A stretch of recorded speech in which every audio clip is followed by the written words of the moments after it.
Selamat pagi teman-teman, kita berjumpa kembali ya dalam segmen keempat dari program pelatihan online dengan topik Principle of HR Management atau Fundamentals of HR Management atau judul lainnya HR for Non-HR People.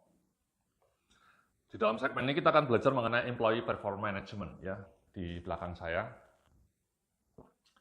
Employee Performance Management, jadi ini fase di mana karyawan pegawai dikelola kinerjanya ya, supaya makin cetar membahana ya. Bagaimana cara mengukur kinerja, bagaimana mengelola kinerja, bagaimana memotivasi kinerja karyawan itu ada di dalam segmen kali ini ya.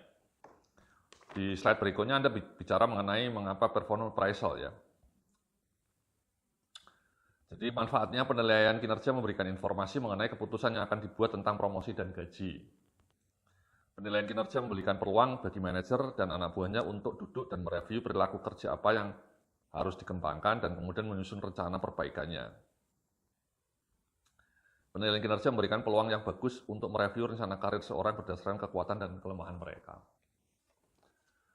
Jadi manfaat penilaian kinerja atau performance appraisal itu yang pertama ya untuk berdampak bagi promosi orang ya, bagi peningkatan gaji, pemberian bonus itu kalau bisa didasarkan pada kinerja. Jangan semua orang sama, rata gitu ya. Tidak peduli bagus, tidak peduli jelek, semua naik gajinya sama. Itu kurang afdol. Kalau bisa yang bagus naiknya 10%, yang biasa-biasa saja naiknya mungkin cukup 4% gitu ya. Atau kasih bonus yang bagus, bonusnya 5 kali gaji. Yang biasa-biasa saja ya bonusnya 1 kali gaji gitu. Jangan sama. Dalam sepak bola kan seperti itu lazim ya. Misalnya Lionel Messi gajinya bisa 10 kali lipat dibanding gaji back, dibanding gaji pemain lainnya. Karena dia dianggap super, kinerjanya paling hebat. Bayangkan misalnya Lionel Messi gajinya disamakan dengan pemain lainnya. Jadi dia akan keluar. Jadi aneh kalau di dalam perusahaan orang-orang yang kinerjanya bagus disamakan dengan orang yang kinerjanya biasa-biasa saja. Itu tidak kondusif bagi masa depan kinerja perusahaan. Oke? Jadi di dalam slide berikutnya ini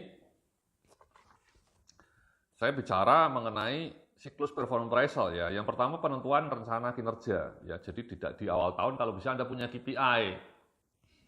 Kemudian dari KPI itu Anda bisa merumuskan sasaran kinerja Anda apa, target kinerjanya berapa. Ya.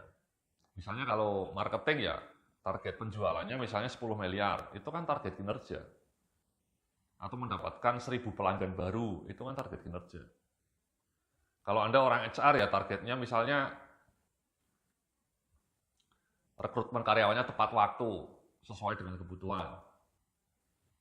Atau kalau bisa karyawan yang resign tidak banyak ya, employer turnover-nya tidak tinggi. Nah, nanti setelah target kinerjanya ditentukan, Anda review tiap bulan kalau bisa. Direview secara reguler, dimonitor. Tiap bulan Anda melakukan monthly meeting, kalau bisa dalam monthly meeting itu Anda sekaligus mereview pencapaian kinerja. Jadi jangan merasa penilaian kinerja itu hanya di akhir tahun, itu salah besar itu. Wrong. Kalau bisa penilaian kinerja itu ya tiap bulan direview dalam ritual monthly meeting. Jangan hanya nunggu akhir tahun, itu ngawur. Oke. Karena kalau kemudian Anda reviewnya akhir tahun kan sudah terlambat. Misalnya Anda di tengah-tengah kinerjanya tidak sesuai harapan kan bisa langsung dikoreksi di tengah-tengahnya. Ketika Maret misalnya kinerjanya meleset jauh, langsung bisa dikoreksi. Bayangkan kalau melesetnya sejak Maret tapi Anda melakukan koreksinya di bulan Desember, itu kan terlambat, sulit. Jadi itulah kenapa tiap bulan harus ada review kemajuan progres kinerja anak buah Anda, sehingga Anda bisa ngasih feedbacknya itu real time. Jangan nunggu sampai Desember, itu wasting, telat. Oke. Baru kemudian di akhir tahun dievaluasi secara total. Berapa pencapaian kinerjanya, targetnya 10, pencapaiannya tuh cuma 7, ya berarti skornya 70%. Misalnya anak buah Anda punya rencana kegiatan 5, dari 5 itu yang tercapai hanya 4, yang satu gagal. Berarti kan pencapaian dia hanya 4/5 atau 80%. Gitu ya teman-teman ya. Nah, hasil dari penilaian kinerja itu berdampak pada peningkatan karir, penyesuaian gaji dan bonus, pada training apa yang dibutuhkan. Misalnya kinerjanya jeblok dalam hal rekrutmen, rekrutmennya selalu terlambat, rekrutmennya tidak bagus, ya berarti training mengenai rekrutmen skillnya harus dilakukan supaya skill rekrutmennya menjadi makin canggih. Gitu ya teman-teman ya. Jadi inilah siklus ya, di belakang saya ini siklus dari performance appraisal. Sekali lagi, di Januari sudah punya target kinerja, kemudian mulai Februari, Maret, dan seterusnya sudah direview kinerjanya tiap bulan dalam monthly meeting. Oke? Ya, jadi ini di dalam slide berikutnya saya ngasih tahu nih, siklus performance management itu ada 3 elemen. Yang pertama menentukan standar unjuk kerja atau target kinerja, menentukan standar kinerja Anda. Kemudian yang kedua, melakukan penilaian kinerja, membandingkan target dengan realitasnya, dan kemudian memberikan umpan balik supaya kinerja Anda makin meningkat. Itu namanya mentoring ya. Anda ngasih feedback kepada anak buah Anda. Kinerjanya bagus enggak? Jadi jangan hanya formalitas. Performance appraisal jangan hanya formalitas diisi di awal tahun, kemudian di akhir tahun diisi dengan perasaan ya, by feeling ya. Manajemen by feeling itu berbahaya, very dangerous teman-teman. Manajemen by feeling itu ya, Anda harus lakukan reviewnya tiap bulan, jangan manajemen by feeling. Dan tiap bulan reviewnya berdasarkan evidence, berdasarkan bukti-bukti nyata kinerja dia berapa, ada angka-angka yang terukur, jangan pakai feeling. Ada deadline, kalau deadline-nya ada kan bisa diukur, dia terlambat enggak. Kalau ada standar kinerjanya kan bisa dilihat lacak, sesuai nggak, akurat nggak hasil kerjaannya. Nah ini di dalam slide berikutnya saya ngasih tahu nih, ada masalah penilaian kinerja itu ya ini, yang pertama kurangnya standar kinerja yang jelas, Anda nggak punya KPI, Anda nggak punya target kinerja yang terukur, tidak ada umpan balik, tidak ada review dan monitoring. Itu banyak sekali perusahaan yang sudah tidak punya KPI. KPI itu Key Performance Indicators ya, indikator keberhasilan yang terukur. Tidak ada umpan balik, tidak ada review monitoring tiap bulan, itu berbahaya. Kemudian evaluasi datanya tidak pernah dilakukan, data-data kinerjanya nggak ada, blank, kosong. Ya. Kemudian komunikasinya buruk, dan kemudian kurangnya hubungan antara kinerja dengan reward. Ya. Semua orang karyawan sama, dianggap sama ya, pinter bodoh, jelek bagus, kinerjanya dianggap sama, dan kemudian kenaikan gajinya juga sama. Itu kan mengecewakan bagi yang kinerjanya bagus. Yang kinerjanya jelek ya happy-happy saja. Tapi yang kinerjanya bagus kan merasa tidak fair. Dia sudah sangat keras kerjanya, sudah sangat kreatif, hasilnya bagus, kok disamakan dengan orang yang biasa-biasa saja. Akhirnya karyawan bagus ini bisa resign, pindah ke perusahaan lain. Oke? Nah, jangan Anda melakukan ini ya. Kalau bisa Anda punya KPI, kemudian direview tiap bulan, kasih umpan balik gitu ya teman-teman ya. Saya itu punya perusahaan sendiri, ya saya tiap bulan melakukan review KPI, saya evaluasi. Dan kemudian perbaikannya apa? Di bulan berikutnya sudah langsung ada perbaikannya, sudah ada improvementnya. Oke. Nah, di dalam slide berikutnya saya ngasih ini ada bias-bias yang sering dilakukan dalam proses appraisal proses ya. Kadang-kadang karyawan atasan kita tidak objektif ya kadang-kadang ya, terutama untuk penilaian aspek kompetensi ya, aspek perilaku itu kan bagaimanapun atasan yang paling tahu Anda memberikan penilaian. Nah, kadang-kadang mereka terjebak pada 4 bias ini.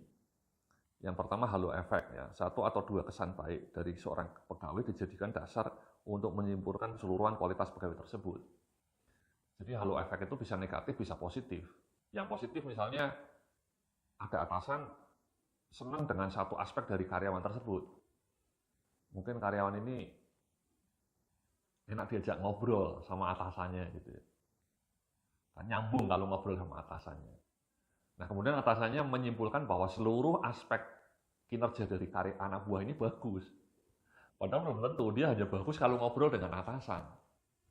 Tapi kinerja dia, kerjanya suka terlambat kadang-kadang kerjanya juga tidak akurat. Tapi atasannya tidak peduli itu, dia terkena halo efek. Karena dia merasa karyawan ini bagus, enak diajak ngobrol, dia menyimpulkan bahwa semua aspek dari orang ini bagus. Sebaliknya yang bisa terjadi halo efek yang negatif, misalnya seorang atasan merasa anak buah ini ngeyelan gitu ya. Ngeyelan, kalau dikasih tahu suka ngeyel. Itu kan aspek yang mungkin negatif ya. Suka ngeyel, menyebalkan. Nah, gara-gara suka ngeyel, kemudian atasan ini menganggap si anak buah ini yang suka ngeyel ini jelek dalam semua hal. Padahal belum tentu. Mungkin karyawan yang ngeyelan ini kalau kerja teliti. Dia juga suka lembur. Meskipun ngeyelan, dia suka lembur gitu ya. Meskipun ngeyelan, dia kalau kerja tepat waktu. Tapi kadang-kadang karena halo efek, atasannya tidak melihat itu. Dia tidak melihat aspek-aspek lain dari karyawan yang ngeyelan ini. Yang dilihat hanya satu, dia suka ngeyelan. Dan karena satu aspek itu, dia menyimpulkan keseluruhannya. Bahwa karyawan ini jelek. Itu namanya halo efek negatif. Central tendency ini juga sering terjadi ya. Semua kandidat, semua karyawan dinilai rata-rata. Misalnya skalanya 1-5. Karena dia capek, dia nggak bisa milih mana yang bagus, mana yang tidak. Dia tengah aja ngisinya, 3 semua. Semua karyawannya dinilai 3 gitu ya, cukup semua. Karena atasannya nggak mau mikir, nggak mau capek-capek mikir. Udahlah semua saya kasih nilai 3 aja cukup. Gitu ya. Kemudian sebaliknya leniency error, ini semua karyawan dianggap bagus ya. Jadi semua karyawan anak buahnya dinilai 5 semua ya. Dia nggak enak, riku sama anak buahnya, takut sama anak buahnya. Jadi ketika performance appraisal anak buahnya dinilai bagus semua, 4 atau 5. 45, 45, 45, nggak ada yang 3, nggak ada yang 2. Padahal kenyataannya ada beberapa anak buahnya yang kinerjanya kurang bagus ya. Tapi dia nggak mau ngasih tahu itu, dia semua dikasih nilainya 4 ke atas. Dari skala 1-5, 4 itu kan sangat tinggi ya, baik. Jadi semua dinilai baik. Atau first impression error, ini sering terjadi dalam rekrutmen ya. Ketika kita interview, penampilan pertama, kesan pertama itu memengaruhi penilaian kita. Kalau dia bajunya rapi, ngomongnya bagus, begitu 5 menit pertama itu sudah memengaruhi kita. Gitu ya. Padahal belum tentu ya, belum tentu kinerja dia bagus. Jadi itu bias dalam performance appraisal ya teman-teman ya. Di slide berikutnya ini saya ngasih, ini penting ini ya. Ketika Anda melakukan evaluasi kinerja itu ada 2 hal yang harus Anda ukur. Yang pertama hasil kerjanya, yakni melalui KPI, menunjukkan aspek kuantitatif dari kinerja, fokus pada hasil yang terukur. Kemudian kompetensi, kalau ini prosesnya, kecakapannya yang dinilai, keterampilannya, perilakunya, sikap kerjanya. Jadi ini di slide berikutnya nih ya. Jadi saya nilai dari 2 aspek ini ya. Hasil kinerjanya seperti apa, kompetensinya seperti apa.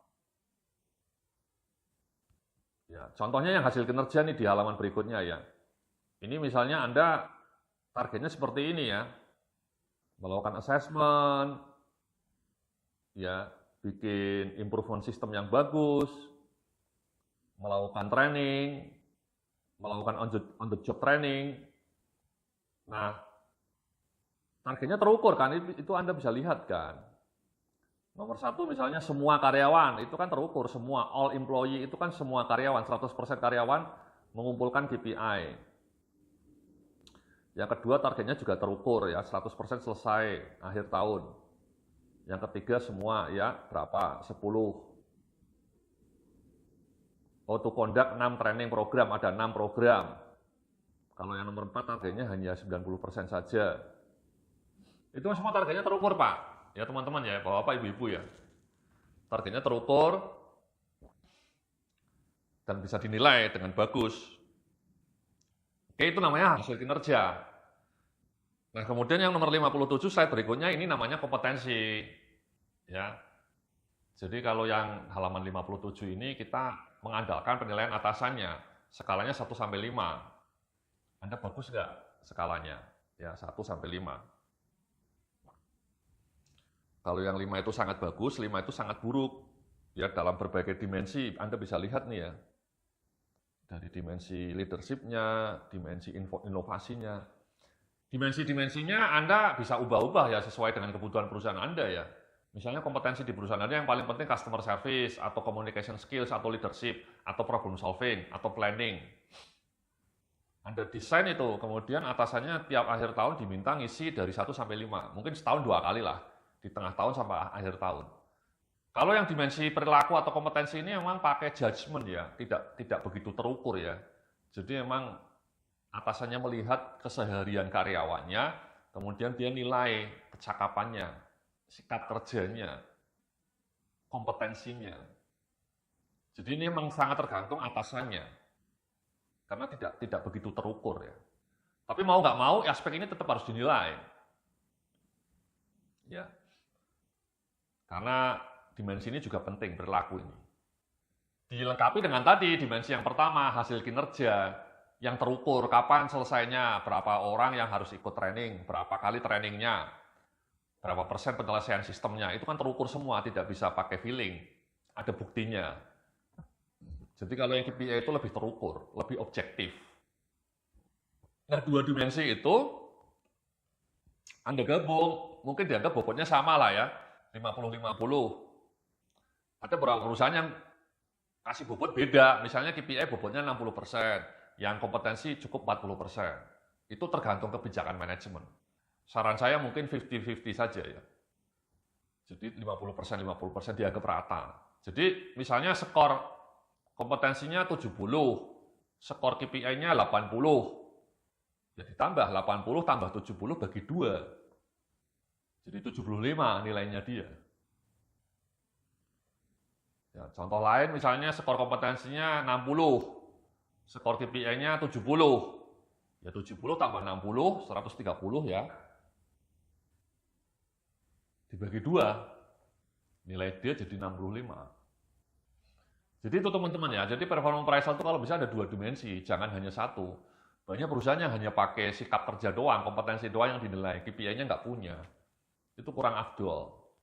Kalau bisa dibagi jadi 2, perilakunya dinilai, KPI-nya juga dinilai. Itu ya. Baru setelah itu Anda review tiap bulan. Makanya pencapaian KPI tadi kalau bisa direview tiap bulan. Misalnya ini kan tadi salah satu targetnya kan melakukan training 6 kali selama setahun. Ya tiap bulan direview, sudah dilakukan belum? Ya. Atau misalnya ini bikin pengembangan sistem KPI, Anda bikin sistem kebijakan yang baru. Targetnya selesai di bulan November. Tiap bulan direview, sudah sampai mana progresnya, sistemnya sudah dibikin belum? Panduan pelaksanaannya sudah dibikin belum? Template-nya sudah ada belum? Sudah bisa diisi belum template-nya? Itu kan kalau tiap bulan direview kan keren. Ya, Anda bisa lihat progresnya. Gitu ya teman-teman ya. Oke. Jadi itu ya mengenai performance appraisal. Selanjutnya di dalam slide berikutnya ini kita akan bicara employee career management ya. Kita akan bicara segmen employee career management ini dalam video berikutnya ya. Salam sukses, penuh kemuliaan.